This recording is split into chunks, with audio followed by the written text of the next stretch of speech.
Today we're going to talk about change and impermanence as our wordplay with Anrael. So we are in the beautiful fall season. And so here we have beautiful leaves. So last time we talked about creative dynamic aliveness. And so here we are in the woods in the middle of fall.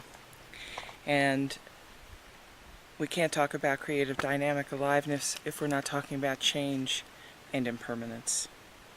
Now behind me you can see a bit of the forest. Back in 2002 there was a very big fire, the Missionary Ridge Fire, that decimated a whole lot of the national forest and wilderness around here. And the dead trees are all around here. And here we have the new life that's coming back. These beautiful golden trees filled with creative aliveness, new life. It's very hard for us as egos to be at peace with the creative dynamic that is the constant change and impermanence of life. We like to have something we can hold on to, something we can grasp, something that we can say, this is real, this is true. And when the changeless is ungraspable, it's very difficult on us. When we turn within to discover who we are, and there is no thing to be found, no object of the mind to be grasped onto that can say, yeah, this is what I am, I know what I am, and I can do something with this. That's not the way our true nature functions in us. So we are, in our transcendent nature, the absolute and changeless, while at the same time we are here alive as the ever-changing. The difficulty for the ego identity is that it's trying very hard to hold on to something, and there's nothing to hold on to because it's not based in anything that's real or true. And so our process is one of letting go. So as we open more and more deeply into our true nature, we begin to recognize that the nothing that the nobody can hold on to, that the nothing that the nobody can hold on to is who we are, and it's always here. And it's right here. It's not someplace we have to get to, some state we have to achieve. It's a relaxing into the recognition of what is here.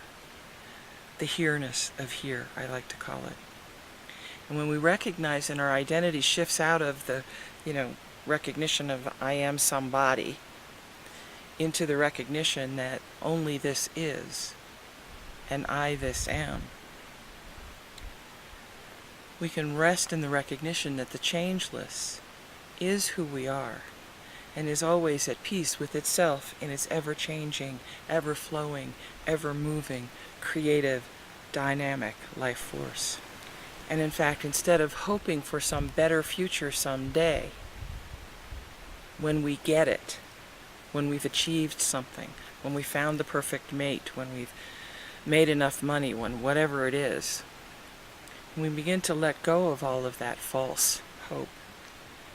We begin to find something that's a true hope, a holy hope, that is the recognition that this creative dynamic aliveness is full of love and it's moving itself as everything forward in a beneficial, wholesome, and optimal direction. And we can allow ourselves to relax in that and let the changes happen in here that allow the changes to happen in our lives. So change and impermanence is the dynamic aliveness of our being at work. And the beauty of this is when we recognize there is no instant that will ever repeat itself. This one will never happen again. So even though it's recorded for posterity, this particular moment will never happen again. This particular expression No matter how many times I may talk about change and impermanence, it will never come out like this again. This grove of trees will never look like this again. Later afternoon, there's a storm due to come. More leaves will probably fall. It will not look like this again. Any moment that you have with any other person will never come again. So there's a beauty that comes when we recognize the impermanence of life, when we stop resisting change, because it involves losing what we find most precious and most beautiful. That's going to change, as well as what we're resisting, what we're not liking. Of course, there is that expression, what you resist persists. And it does. It keeps coming back. It reveals it to us again and again until we recognize something different, until we pull from it the treasures that it's trying to reveal to us. So we can rely on that everything is going to change. Nothing stays the same. And as stuck as we may feel in our own process, we can recognize that a lot of that stuckness is filled with different resistances. Places where we're saying no. But we can't stop the flow of life. And as much as we might like to come back to this beautiful grove again and again, and see this particular gorgeous color, it won't be here. There'll be another something that's beautiful. There'll be another something that's here to enrich and enliven us, to bring us deeper into ourselves, to open us out into embracing more of what is here in our lives. So on the one hand, we seek change when we're suffering. We don't know how to embrace it, to be deeply with it. And on the other hand, we resist change. We don't want the impermanence. We don't want change. We want something solid that we can hold on to. So I invite you to explore, to look deeply within, to discover where you are with this dynamic of the changeless and the ever-changing, the experiences that you have, and open into a deeper level.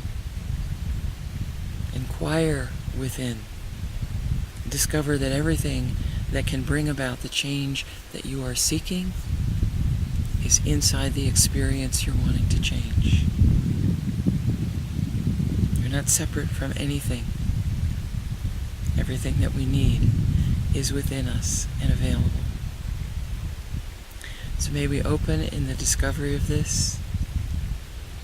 May we share these beautiful realizations with one another and make our lives richer. May peace be amid the change as the realization of the changeless comes forward in us. Until we meet again in the light of the heart. Thank you.